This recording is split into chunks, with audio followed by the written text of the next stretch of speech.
आगे बढ़ते हुए बात करते हैं मार्केट अपडेट की। यूएस में डाउ और नेस्डेक दोनों तेजी, अमेरिका में S&P 500 में तेजी देखी गई है। जैक्सन होल समिट के बाद में इन्वेस्टर्स खुश हैं। इंडिया में यूनिफाइड पेंशन स्कीम लागू की गई है और सरकारी कर्मचारियों को इकोनॉमिक एडवांटेज इस यूनिफाइड पेंशन स्कीम का जरूर मिलता हुआ आने वाले समय में नजर आने वाला है।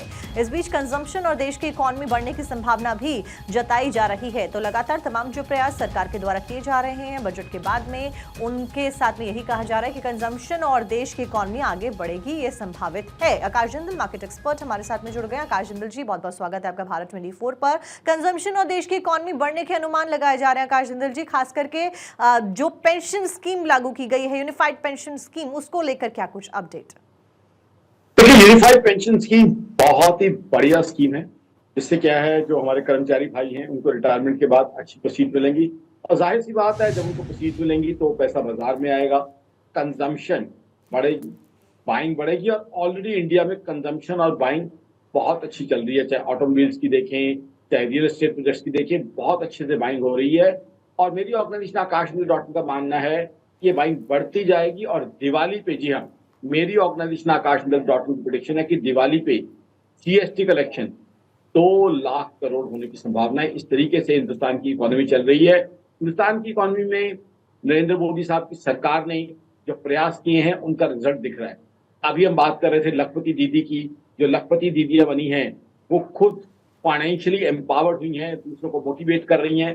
साथ ही साथ वो पैसा भी बाजारों में आ रहा है, बाइंग एंड कंजम्पशन। और ग्लोबली बात करें तो ग्लोबली भी हालात अच्छे हो रहे हैं। जैक्सन होल समिट से क्लियर ये लग रहा है कि सितंबर में यूएस में रेट कट होने की अब संभावना बहुत बहुत हो गई। अब तो ये कयास लगाए जा रहे हैं कि क्या रेट कट महज 25 बेसिस पॉइंट होगा या 50 बेसिस पॉइंट्स। और यूएस में रेट कट होता है तो हिंदुस्तान में भी रेट कट की संभावना बहुत बढ़ जाती है। और आपने बात की कंजम्पशन और बाइंग की, रेट कट होते ही क्या होगा, क्योंकि आजकल ज्यादातर गाड़ियां, हाउसेज, इवन राशन तक का सामान लोग ईएमआई पे लेते हैं, लोन पे लेते हैं। तो रेट कट होते ही इमीडिएटली कंजम्पशन और बाइंग बढ़ेगी, यूएस में भी, हिंदुस्तान में भी। जिससे ग्लोबल इकोनॉमी जो एक स्लो डाउन के का शिकार थी, या ये तक बात हो रही थी कि क्या ग्लोबल इकोनॉमी रिसेशन का शिकार है, उससे ग्लोबल इकोनॉमी बचेगी।